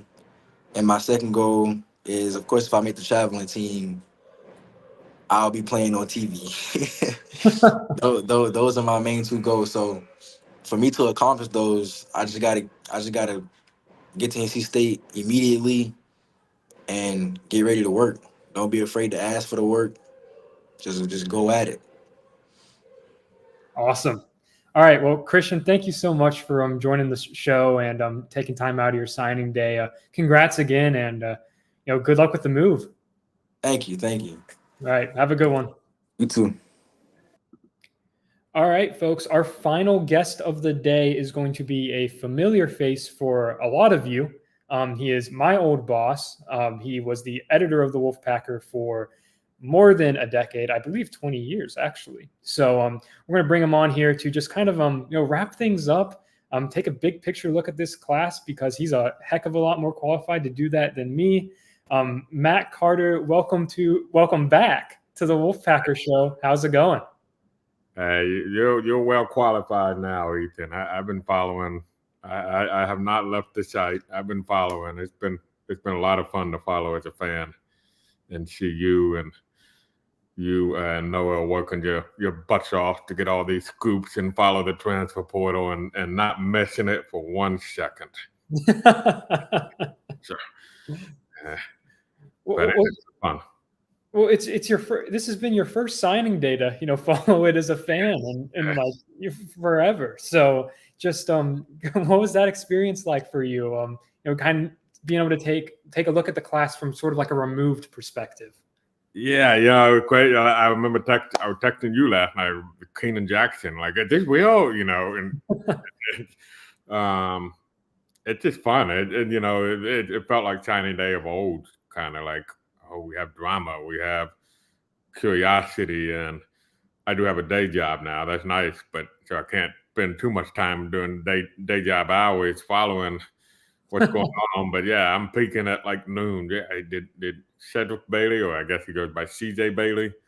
Did he actually sign? Yeah. And so it's crazy. It's been a great class, though. I mean, obviously, I'm familiar with the class. I kept up with it. I covered a lot of it before leaving, and it's just mind-boggling to me that they had 0 decommitments. Which I can't remember the last time they had 0 decommitments, and it's just a high-level class. I don't know where it's rated, but the class feels a lot like 2014 for NC State, and 2018 and 2019. And if you go back and look at where NC State excelled on the field, you can trace a lot of the roots back to those recruiting classes that really panned out and really hit and really provided that core of some really, really good football teams. And this class kind of feels like it's in that type of mold.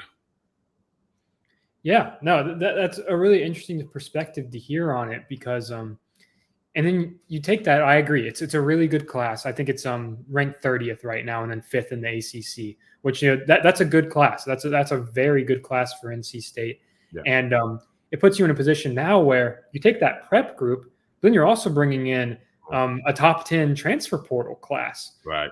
What have you seen from like those guys from the amount you've been able to follow? I know Wesley Grimes is a recruitment you covered.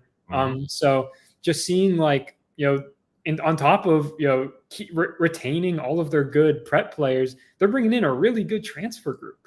Yeah. I mean, and it's needed, right? I mean, it was fun to watch the offense evolve, and the last few weeks of the season, it started to seem like it really clicked. But I think it's still right to look back and say, well, we can't just hope that we get that carries over. I mean, you needed new pieces on the offense, especially because you're losing a lot of crucial components of that offense. And, they have sort of plugged the holes, and you can say quite possibly upgraded in some of these situations, if not,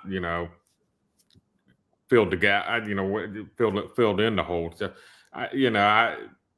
it's an exciting time to be an NC State fan. There's still some stuff that I would think they probably still have to work on a little bit, mainly depth on the defensive line and in the secondary. We still got to wait and see what some of these guys like Davin Van and the two corners are going to do. But offensively, you can see it. There's a vision, right? You can see on paper a picture of this could be really fun offensively next year. I mean, we got some proven pieces coming in. We got some proven guys coming back. The offensive line comes back and mostly intact. And we saw some of that creativity running wild toward the latter half of the year. This could be a lot of fun. It's almost to a point where you look at the receiver and flex Y and tight end rooms, and you're almost like, how is everyone going to get enough touches? If everyone plays up to like their potential, I mean, it's a really talented group. Like you bring in a guy like Justin Jaloy, who's going to come in that flex Y spot, and I think him and Juice Vereen, so he would take a leap as a true sophomore. He's someone that Matt, we covered his recruitment in person. I've always been super high on him as a player, so excited to see what he does in his sophomore year. And then you have two guys that could maybe fill that role that Robert and I really likes to fill with his tight ends, where he's had tight ends that have gone for like 900 yards and 10 touchdowns, right? Yeah. So you add that to the offense, and on top of just like improved receiver play, it's like, what is it going to look like? It could be something pretty special. Then you throw in Jordan Waters. Yeah, exactly. We didn't even mention the all ACC running back. So, I mean, on paper, the skill pieces, I mean, you're still counting that Jolie translates, right? That it carries over from UConn to NC State. You're counting on Drew Farine taking a step forward. You're counting on Wesley Grimes taking a step forward while also being in a new offense. So, yeah. You have to guard against just thinking it's a sure thing, but yeah, you can see it. I mean, and you're right. It's a wonderful problem to have. It beats the other problem that NC State had for quite a bit this year of who else besides KC Concepcion can get the football and make a play. I mean, I was legitimately concerned for what would happen if KC Concepcion got hurt for that offense. Now that might not be as significant a concern if all these pieces come together. But, Robert and I makes a heck of a lot of money. So that's his job to figure out how all those pieces get the football. And it's the fan's job to complain about how he's not getting it to them enough or involved enough or whatever. So that's how it works. Awesome. And I know you haven't been able to follow it super closely, but from this prep class, there's a few familiar names for both of us in there, like, a Jonathan Paylor, a Keenan Jackson. Is there anyone that, when you were evaluating these guys as juniors, that you're excited about, that I'm really excited that NC State landed? Yeah, when I look at those receivers, obviously, I mean, the guest that preceded me, Christian Jackery, I mean, if we're being honest, receiver recruiting has been something that needed to be upgraded at NC State. I mean, they've had every now and then they've gotten a good one, but that's a lot of why Joker Phillips was signed on to be the coaching receivers, was kind of upgrade the talent in that room. And and years past, we would be doing cartwheels about Christian Jackery coming to NC State, where he's just part of one of 5 this year, and it's such a deep group of receivers. And those in-state receivers, like Jonathan Paylor, has been on the radar since he was a freshman in high school, and Terrell Anderson and Keenan Jackson, who, I remember back in the summer, they were raving about Keenan Jackson. That was their, Yeah. I mean, that when all of those guys visited, Jordan Shipp and Paylor and Anderson and Alex Taylor. yeah, and you talk to them, they talked an awful lot back then about Keenan Jackson, which was sort of, that just stuck in my head the last 24 hours. It made total sense to me, because that was the one from the way he handled himself on the official visit, I gathered, and the way he played in the 7-on-7, and I think he's the one that they thought, this guy, we really want this guy, and to be able to get, that's what stands out to me. This is the type of receiving class that NC State has not had in a long. Maybe I've done it 20 years. I don't know if I've seen a receiving class like this at NC State. And you touched on like how much they, I think, valued Keenan Jackson as a prospect, because Doran told us today, he was like, after that 7-on-7 tournament, he told his staff, he was like, this is someone like, we have to get someone like Keenan Jackson, and just talking to him, I don't know if you ever interviewed him, but just seems like a great kid. It seems like mentality wise is like just going to be perfect fit for Wolfpack football. Like I talked to him today, and he was just talking about how part of the things, something he likes about NC State is just how tough they play, and like that's a third of NC State's mantra. So I think kind of what they said about him was he wasn't a flashy guy, right? That they just really felt like after that visit, this was a guy. I mean, they understood at the time that UNC was perceived to be the heavy favorite. But the sources I were talking with were saying at the time that this guy really fits. Like we could tell he would really fit well at NC State. Like he would be really a good fit for the culture of the program, and I throw on that Jonathan Paylor and Terrell Anderson are elite level recruits, and Jamar Boston catching the winning touchdown in a state championship game, and Christian Jackery going deep with a bomb in the Shrine Bowl, and with the former Virginia commit. I mean, that's Joker Phillips earned his salary. he earned the payday. Yeah, it's going to be cool. Yeah. I'm really excited about it. Yeah, but the question is, do they go out and get another receiver?